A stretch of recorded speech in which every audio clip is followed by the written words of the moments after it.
find a niche for sure. I know everybody watches the UFC, but if you're trying to get into this, immerse yourself in the sport and not just UFC. This is mixed martial arts. It's not UFC.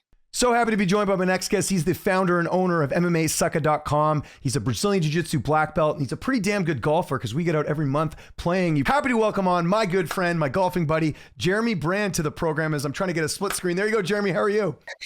I'm good, man. Thank you. Thank you. A little bit of, Canuck fever here. Yeah. Got to represent for game 5 tonight and hopefully get that W. For sure. So this episode's actually coming out next week for everyone. The Patreons, this is very much relevant. But this is good vibes because we're gonna win tonight. We're gonna win this series. This is totally relevant to what we're talking about. But happy to have you on, man. I think you're one of the people in this industry that does not get nearly enough credit. And we'll talk about sort of your accolades and everything that you've done in your career. But where I always start the show off. You have a full-time job outside of MMA. How do you describe to other people what it is you do when it comes to MMASucka.com and your website? When it comes to MMA, I usually I don't ever say that I write about MMA or I cover MMA because MMA is so, there's people, oh, you train UFC, things like that. So typically I say I created a website and founded a website back in the day about mixed martial arts, and I do interviews with fighters. Now, I actually don't know the answer to this. So I'm very curious about this. What came first, you watching MMA or you training jiu-jitsu? I actually don't know the answer to this. 100% watching MMA. Okay. It's a funny story because I had no clue what it was. And I'm not one of these tough boomers, like yourself. Yeah. I actually watched UFC 1 live. Oh, cool. On pay-per-view. Yeah. And a buddy of mine had one of those descramblers or black boxes in the basement. And we would watch all the WWF events back in the day. And he would get, the pay-per-views. And one weekend we were hanging out, and I think I was in grade 7 or grade 8. And he was like, dude, there's this thing called the Ultimate Fighting Championship. It's going to be crazy. Hey, let's check it out. So we went over and we watched it in his basement. His dad was actually a professional wrestler back in the day. His tag team partner was Mr. Fuji. So it's pretty funny sort of a coincidence, but we watched UFC 1 and I was hooked from that point. I don't think I watched 2 or 3 or 4 or any of those ones live, but I was in it, and I would go to the video store and get the VHS tapes when they would drop and they'd come out. Mm-hmm. And then obviously with the UFC coming on to Spike TV, I ended up watching that. But I didn't start training Brazilian Jiu-Jitsu until 2006. Which video store did you get your movies from back in the day? Because I know we have different ones. They're always mom and pops out here in BC where we live. Yeah, there was a mom and pop shop on Kingsway there was a London Drugs. It was called Primetime Video. Okay. And I got it there, and then it was very hit or miss with that shop, and then I would get them at Rogers Video as well. Okay, cool. Yeah, back when Rogers had video stores back in the day, I think before it was Mega Movies. Do you remember this? Yeah. So anyone who doesn't live in BC has no idea what we're talking about. Or I think most Canadians would, So it's a little bit of both. Just reminiscing. I miss those days though, Jeremy. I do, going to the movie store and Friday night you get your pizza, you go and check out the movies and stuff. But that's a topic for another day. Now, as far as doing work or producing content in the MMA space, what was the first bit of content you did? Do you remember? Sort of embarrassing, actually. I created the website on iWeb, which was a platform on the Mac. Yeah. And you could create a website off of a whim. It was super quick and easy. And I don't know whether Twitter had just come out or whether it must have, because Dana White was posting on Twitter or somewhere like that. And I remember to a T, my first article that I wrote was about Dana White's favorite razor to shave his head with. I don't know why that came out. Was it Headblade? Do you remember Headblade back in the day? Yeah, I actually had a sponsorship from Headblade, I remember, with the website. But I don't. Yeah, it's funny. That was the first article that I wrote, was about Dana White's favorite razor. And it must have been because he tweeted about it. And I don't remember what it was. And that article doesn't exist anymore because we've changed platforms and all the stuff that was written on iWeb is completely gone. But needless to say, that was it. So yeah, sort of embarrassing, but I didn't know that you just went right in with the website. I thought you had done some work before and then created the website. That's awesome. no, so I created the website in 2009. I actually created a baking website first for my wife, who 'cause she was on maternity leave and she was doing baking and trying to get some money on the side. And I created that on iWeb, and we were trying to sort of get that up and running. And I'm like, wow, this is damn easy to make a website. Let's do something that I sort of have a passion for. And I was watching MMA every weekend and UFC every weekend. And, there was Pride back then and all that kind of stuff. And so I was like, let's create this website. And there was MMA. Well, it was UFC Junkie back then, actually, I think. Junkie and fighting and all these names. And I was like, oh, I like Mr. T. So I threw it out there and I did MMASucka. And it got some razz throughout the days, like what a dumb name, but it's stuck with us till now. And there's a lot of websites that were created in 2009, 10, 11, 12 that have died off since, and we're still here. Yeah, no, and testament to you. And that's another reason I wanted to get you on here. Like, you're one of the few sites that have survived. I was just thinking the other day, you remember 5 Ounces of Pain? That was like a big website back in the day. Doesn't exist. I probably does somewhere, but like it's not what it is. There were a lot of them. There was that. There was a website I know. I actually had conversations with a lot of guys that had websites before I did, to try and get sort of ideas and how I could do things and whatnot. And one of them was MMA Diehards. I don't know if you remember that. I do remember that. And that guy ended up going on to be a promoter and a manager, right? Hector Castro? Exactly. Yeah. Yes. Yeah. It was a pretty good website. So I was really in with those guys and talking to those guys. And then Low Kick MMA was just lowkick.com back then. Yep. And there was a guy named Anton something, Gorbitz, I think. He was their manager. And he and I had a really good working relationship as well. And I would get a lot of tips and tricks from him back in the day. But a lot of those sites, like there was a site called MMA Valor, I remember. But Low Kick's still around, but it's a completely different platform than it was when they were running it back then. And a lot of those sites have come and gone. Like a guy that I pay a lot of respect to that helped get me started in this is Damon Martin. And cool. when he was the editor over at MMA Weekly, he helped me out a ton. With everything from hooking me up with who to contact for managers and who to talk to if I wanted to talk to this fighter and that fighter and whatnot. He was like, I talked to that guy on almost a daily basis because we had the same people running the back end of the website. So Ingrained Media and a guy named Jordan McCreary was helping run the website, and he ran MMA Weekly, and it was the advertising side of things that he ran for both sites. And so Damon and I got sort of in contact with that, and then he started Nerdcore Movement, and the guy's huge now, and was back then as well. But I pay a lot of respect to that guy. Helped me out a ton.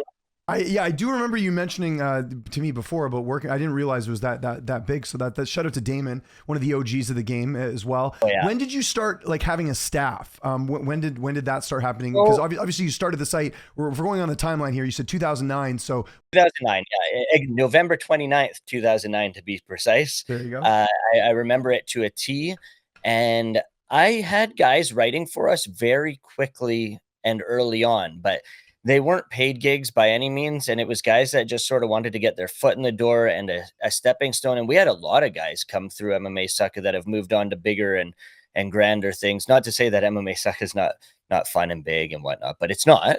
It's not like Junkie or Fighting or any of those sites or ESPN or even The Score, which Nick Baldwin went on to go write for. But I had guys come aboard pretty early on that just wanted to sort of write and get stuff out there. And it was cool because at the beginning, and even up until probably 5, 6, 7 years into the website, I had to do a lot by myself. Like if I was going on vacation with the family and anything like that, I had my laptop with me, and it wasn't like I couldn't do anything from my phone in those days. It was just way too hard. So if we were away on a Saturday and there was a UFC fight, luckily there wasn't as many UFC fights back then as there are now. But I was the guy doing results. I was covering post-fight press conferences because they were all streamed and it was easier to cover them back then. I was the guy who was trying to break fights and news and all that kind of stuff. Like not necessarily break it, but if someone else broke it, I'd try to write it for the website. But that was a niche we sort of got away from, and we don't really talk about fights that were announced and stuff like that anymore. But that was all me back in the day, and it was tough. And so, yes, I brought staff aboard. I wouldn't even call them staff. I'd call them contributors and writers because they weren't paid staff Mhm. very early on.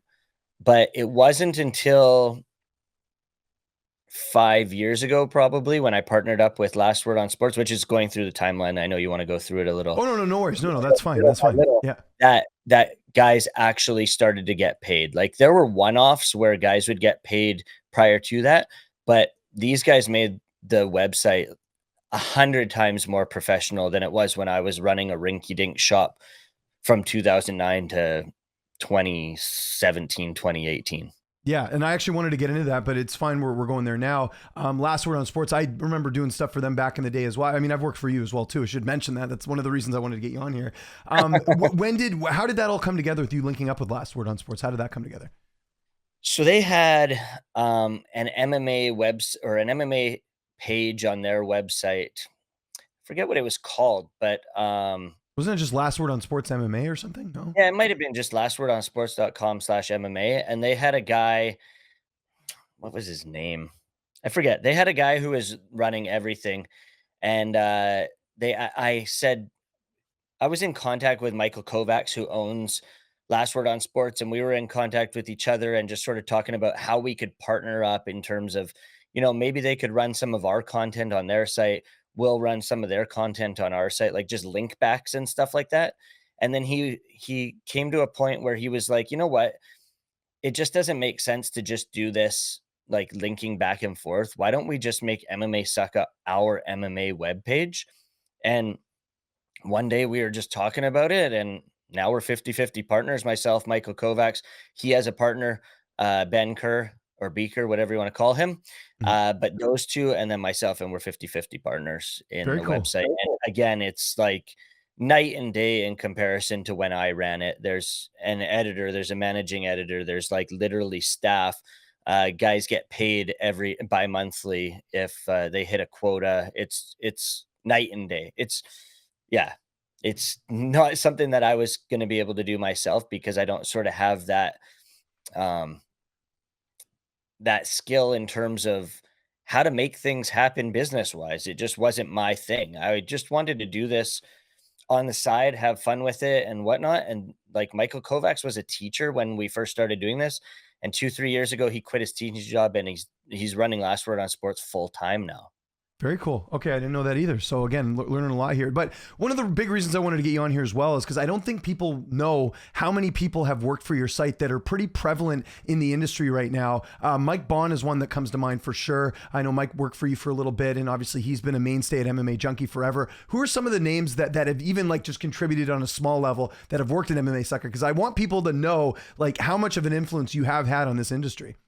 It's a bit of a ladder, right? Like, Yeah. you start at the bottom rung and you work your way up. And I need people to, I don't need to, but I want people to understand. And you've said this a ton, James, is, it's not UFC or bust. Like, you guys got to understand that every website out there is running UFC articles. So why are they coming to us or any other low level rung or middle level rung? Because I'd say there's other sites that are lower level rungs than us Yeah, to you're look middle at level, man. You got to give yourself some more. fair enough, to look for UFC content. But yeah, you say Mike Bohn. I mean, he wrote maybe a handful of articles for us. He had his own website actually called MMA Fight. Cove or Fight Yeah, Cove. Yeah, you're right. Fight Cove. Yeah. because he lived in Deep Cove on the North Shore, and his website was called Fight Cove, and he wanted to sort of mix things up, so he wrote for us. And then I remember the day he told me that he's because he was an intern in New York with Ariel basically, and he told me the day he got offers from different websites, and we talked about it and who he was going to choose. And like, the kid didn't just have MMA Junkie. He put himself out there, and he had some big names on the table in terms of who he wanted to work for. Ultimately, he chose Junkie, and what a decision it was for him. But yeah, he's a guy who wrote for us. Obviously, your good buddy Adam Martin wrote Mm-hmm. for us a few handful of times. Um Who else? Like I said, Nick Baldwin, a kid who is now writing for the Score. He went to school for journalism as well, which is cool. But again, getting a stepping stone. He had a website himself, which was a smaller level website, and then jumped the rung to us. And then now he's the main head guy at the Score, and pretty cool. So again, I started in 2009, and it's 2024. So we have had a lot of writers come through the door. We've had a lot of great editors come through the door. There's a guy, there's guys that actually wrote for us as well that have moved on to do other sports and other writing gigs because they learned to own their skills with us because we have editors who can help you with your writing. We have guys who can help you with your SEO skills. So there was a guy who was one of our editors who went on to do esports, and he was writing about like League of Legends and things like that, and now he's making a living writing about esports. So it doesn't just have to be MMA, but you can own your skills in writing as well, which is super cool. You mentioned how things have changed over the years. Like you used to do fight announcements and everything else. What primarily hits well for you? I think this is really important because I don't think a lot of people know this. Because like you mentioned, there's the sites that sort of have their, their audience and what people can look forward to. What stuff really drives up views for you guys compared to other sites? So our number one traffic getter are results. And I like if you want to look for fight results, that's typically what we get a lot of traffic for. And it's not UFC results because you can go to any major website to get UFC results. It's the niche things. Like even on terms of like LFA or a lot of the grappling stuff. Like last night we had UFC Fight Pass Invitational and we did results on the website for that. That generates a ton of traffic. So things like that. But like I also said, it's not UFC or bust because if you're writing an article about John Jones or you're writing an article about Max Holloway, if you're writing a breakdown on a fight that's happening coming up, every other major website is writing an article about that fight as well. And why would they come to us if it's not promoted well? If it's just sitting there? If you're putting it out there on Twitter, that's not the best marketing as well.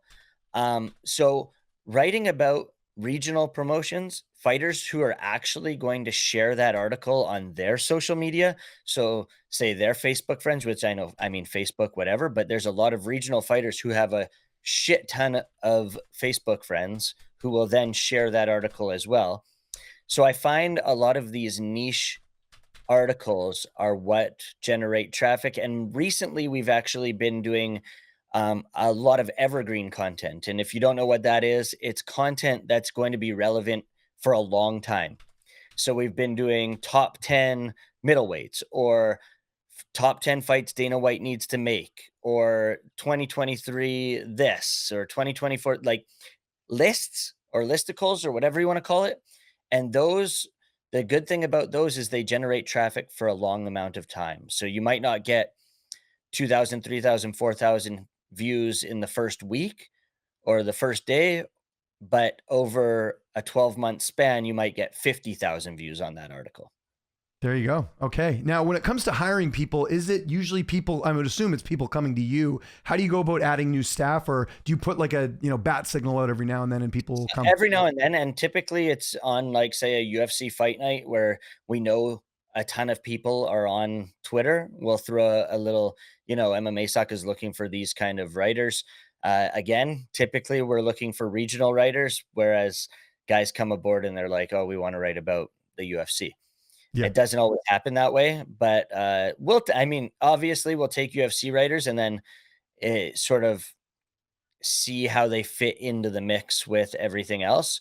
In terms of getting writers, so yeah, we put out tweets and a lot of writers actually find out about us through Last Word on Sports. So they have a website called lwos.inc and then there's an application page. So I don't know whether people see the website and then or see MMASucka and wonder how to get to it and how to write for us, but the majority of the applicants that we have come through that. I have tried to recruit some guys. I see guys post stuff on Reddit and I see that their writing is good and notice that they haven't had that they don't write for any website. Like there was a guy named Ryan Wagner who wrote for us and he did brilliant, brilliant breakdowns of like technical analysis articles. This guy was a beauty. And I saw that he wrote 1,000 words on Reddit about Jose Aldo or something like that, and how his technique was doing this and doing this and doing this. And I just hit him up on Reddit and said, "Hey, dude, do you have any interest in writing for a website?" And he's like, "Sure." So he came aboard. He was a part of the website for 2, 3 years. He broke some fights for us, actually, that happened in Japan. He broke a Floyd Mayweather fight. I think it was Kai Naka. Wasn't it the Kai and Floyd thing? Yeah, he broke that for us, and that was enormous, like huge. And so there's varying ways, but again, the majority of people that are applying for the website now come through lws.inc. What's the worst pitch you've ever had? You don't need to mention any names, but what, like, I'm sure you've had some horror stories about people just think like, they're going to get, the world given to them just for writing for a site. We had one guy, and it actually didn't get told to me. He came aboard and hit me up every other day about pay. And this was very recently, actually. And I said, dude, like, pay happens bi-monthly. We're a net 30 website. So the site gets paid after 30 days, and then it's 2 months from there that the writers get paid. So it's a very awkward breakdown, but it's just the way things have to work in order to be able to pay them. And to be completely honest, I take home no money from ad revenue on the website. It literally all goes back to the writers right now.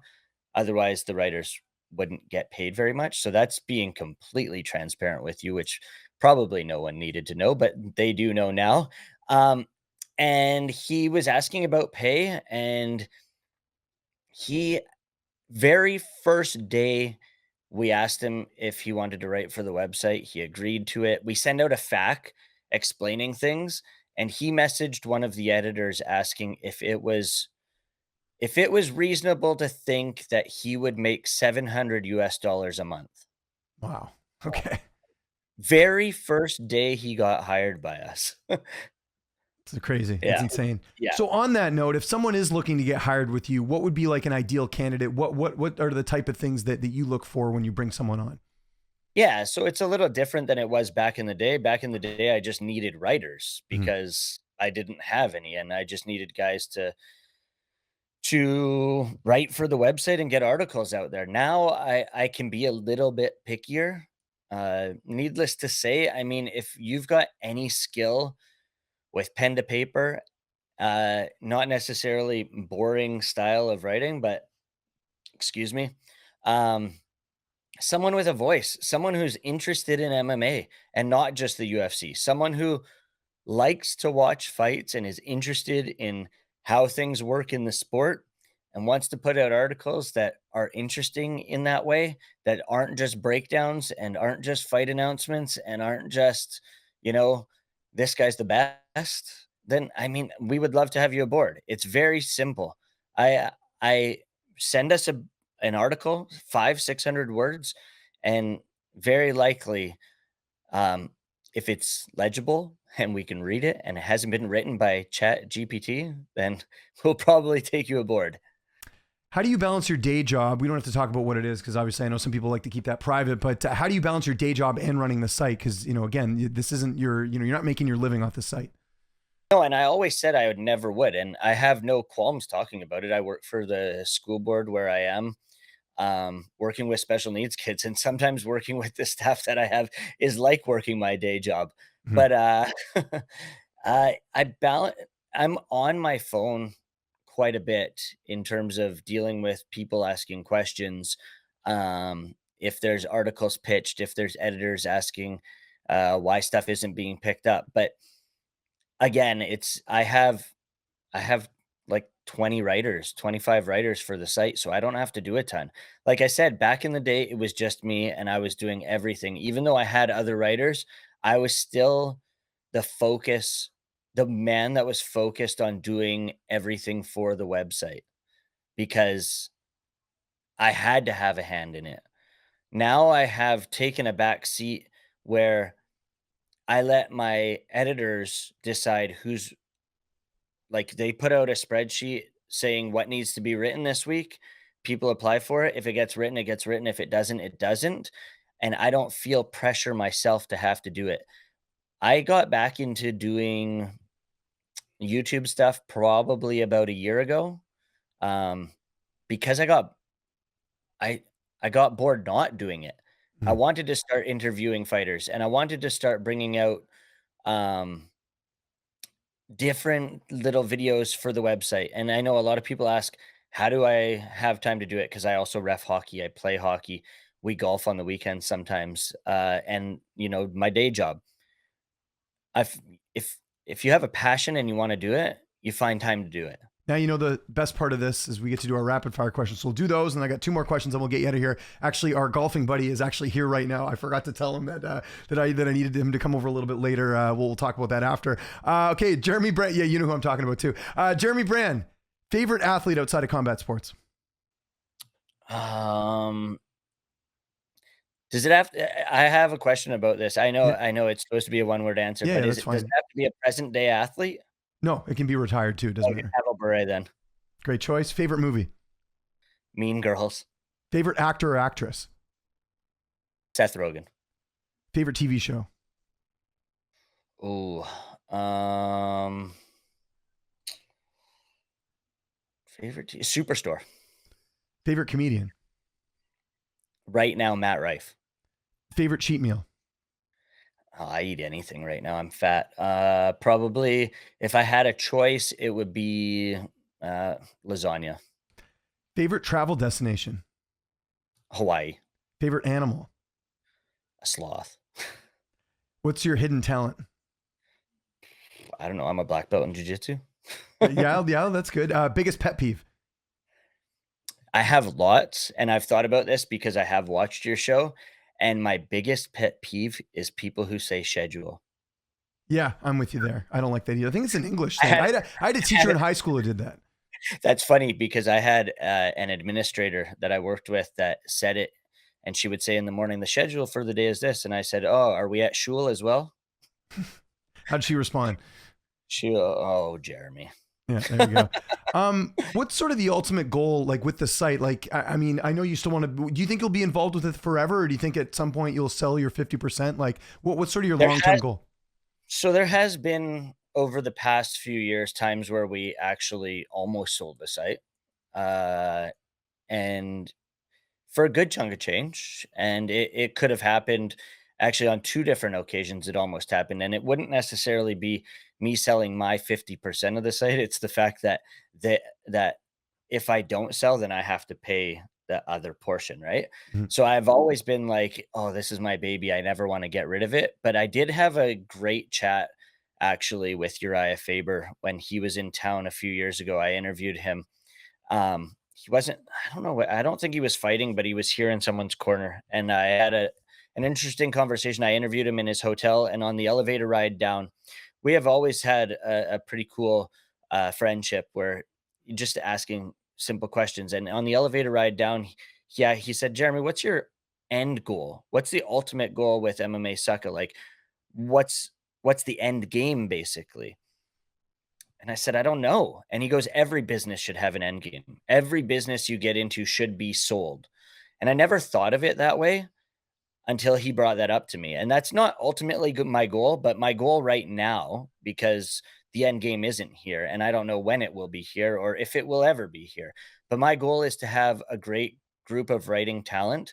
And if they move on to bigger and better things, then that I'm very happy about. Like, I want my writers to be happy. I will be happy for them if they get a job at MMA Junkie or ESPN or MMA Fighting. I want these guys to do as well for themselves as they can. This isn't about me. I created the website and I wanted to put stuff out there. But at this point, this is about these writers growing and becoming the best that they can be. Well said. And you've kind of answered this already, but I'll throw it out again. You know where this is going. What's the best advice you can give someone who's looking to do what you're doing or get involved in the industry? Find a niche for sure. And as I said earlier, it's not UFC or bust. I know everybody watches the UFC, But if you're trying to get into this and you just watch the UFC, then my suggestion is to go outside and see if you have a regional promotion, because the best thing you can do is watch live MMA. And if you get in contact with some of these regional guys, James, I know you're like, this is something you spit out all the time, are these guys that you chat to when they were the regional guys and now they're UFC champions. So if you have contacts with these guys when they're young and when they're fresh and when they're green, even at their amateur days, and they come to become global superstars, you'll still be, their phone number will still be in your pocketbook. So again, it's not UFC or bust. I feel like I've said that 1,000 times while chatting with you here, but it's completely true. Dive into the regional scene. The Your town probably has gyms in it. Maybe immerse yourself there, but immerse yourself in the sport and not just UFC. This is mixed martial arts. It's not UFC. Well said, Jeremy. Really appreciate it, man. It's great having you on. We got to book a tea time here soon. In the meantime, anything you want to plug with MMASucka, your website, social media, I'll give you the last word. Yeah, just check out MMASucka.com, like I have said this entire episode. You can also, if you are interested in having a crack at writing for the website, lws.inc /apply, I believe. Or if you just go to lwos.inc, there's an application page, and it will tell you, you get a choice of which website you want to write for and all that kind of stuff. You can follow me on Twitter at JeremyBrand604, on Instagram at Jeremy_604. And the YouTube channel, youtube.com/MMASucka. We've got a podcast with Fraser Crone that comes out on Mondays. And I try to do videos Monday, Wednesday, Friday, and interviews dabbled in here or there. But I'm just having fun with it these days, man. I'm just enjoying getting on the camera and talking to people. That's about it. I check out MMASucka.com. And thanks for having me, James. I truly appreciate it. But yeah, tea time soon.